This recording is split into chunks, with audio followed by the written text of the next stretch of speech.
You asked and we delivered. We're reviewing the new Sigma 24-70.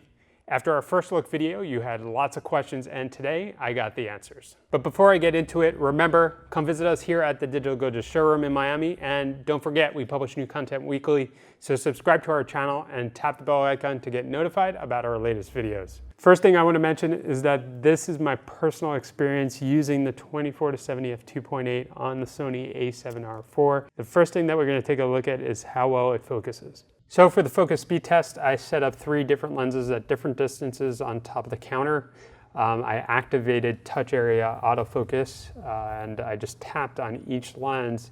And as you can see, the Sigma 24-70 acquires focus pretty fast, especially compared to some of its more expensive competitors out there. So that was the photo mode. Let's see how it works in the movie mode.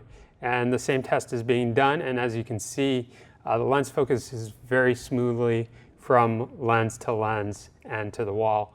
I would also point out that the autofocus is extremely silent.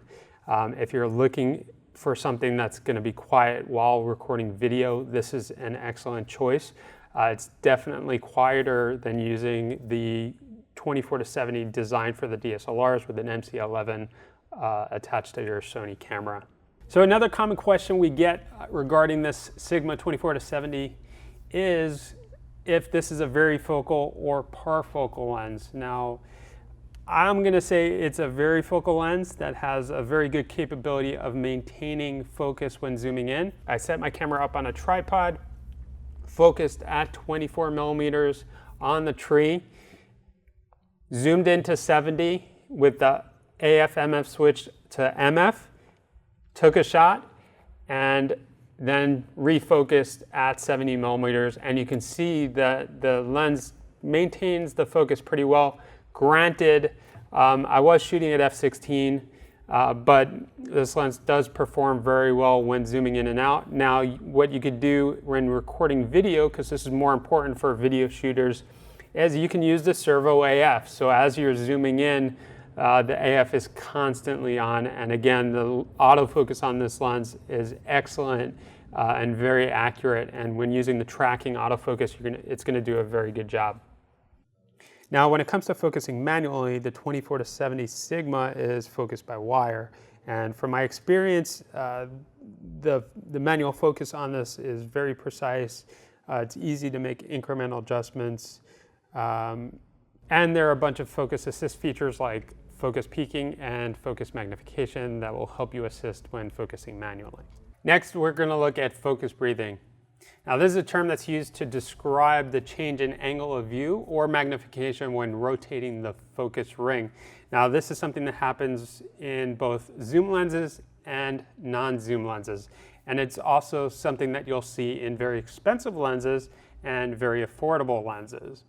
So here's a video with the 24-70 at 24 millimeters. I set it up on a tripod, picked a spot, and rotated the focus ring from the close focusing distance to infinity and vice versa.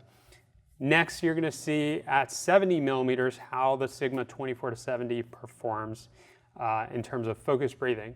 Now, if you're someone that's just shooting general stills, events, portraits, reportage, this probably wouldn't be anything that you'd have to worry about.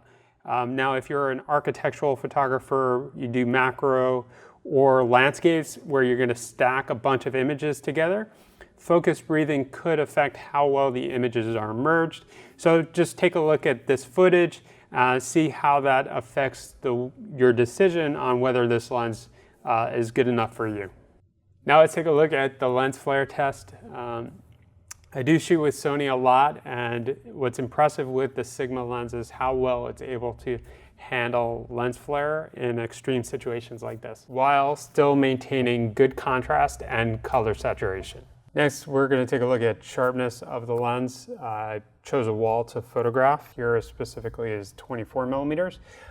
This is at 2.8, and as you can see in the center, it's very sharp with the a7R IV, and then as we move all the way out to the corners, you will notice that There is a little bit of softness as you move all the way out to the outer edges, but it's very controlled, and I'm actually pretty impressed on how well this does at 2.8 all the way out to the corners. So if we take a look at f4, so closing the lens down to f4, we'll notice that you get some added sharpness. Also, there's increase in luminance in the corners as well. So there is some vignetting when shooting at f2.8.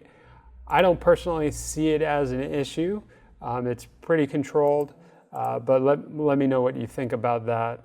f11, it seems, f8 and f11 seem to be really prime spots for this lens in terms of total sharpness in the corners.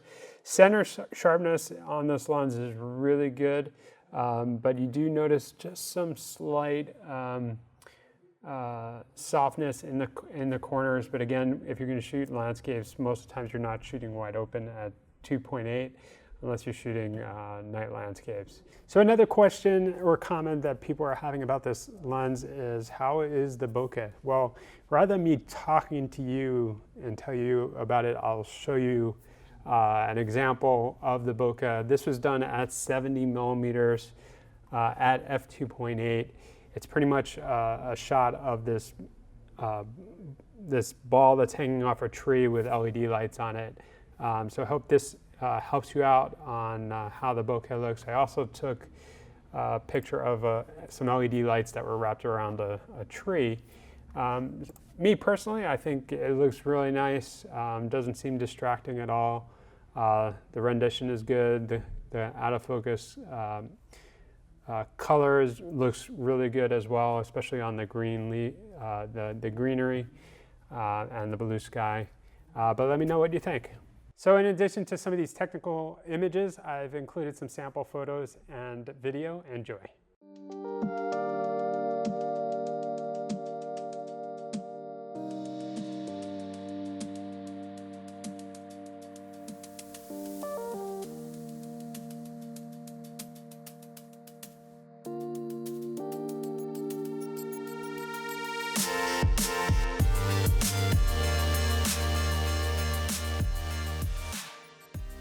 Overall, I was really impressed with this lens, but what do you think? Will you be picking up this lens? Let me know here in the comment section below. And if you like this video, remember, hit the thumbs up button below, subscribe to our channel, and tap the bell icon. If you're in Miami, come visit us here in the Digital Goja showroom. Thanks for watching, and we'll see you in the next video.